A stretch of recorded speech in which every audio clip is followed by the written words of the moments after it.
fy enw I di Eiry a fues i'n dysgu ym Patagonia yn y flwyddyn 2002. Ro'n i'n dysgu Cymraeg yn Nyffryn Camwy ac yn byw yn y Gaiman. Erbyn hyn, dwi'n byw yn Landdarog yn Sir Gaerfyrddin ac yn gweithio ar ganolfan dysgu Cymraeg genedlaethol.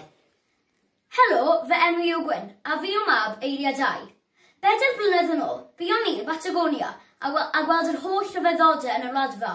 Treulon ni'n Nadolig yna a cawson ni lawer o hwyl.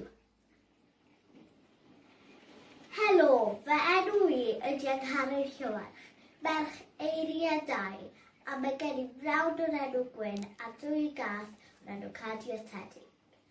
Blwyddyn yma, roedd bachgen o'r enw Teddy wedi mynd I coleg yn y Cymru, ond yn anffodus, oherwydd y lockdown, roedd yn goffod aros yn Cymru.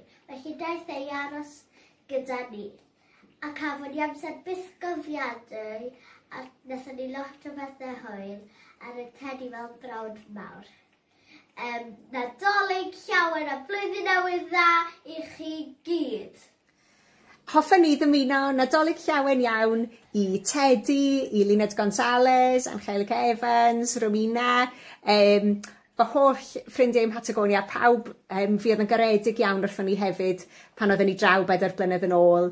Billy Hughes, Gladys, Glenda, mae drwy gen I os dwi ddim yn hoffi yn rhywun, ond Ricardo, Fabio, Florencia, felly cofyn cynnes atoch chi gyd, a Nadolig llawen!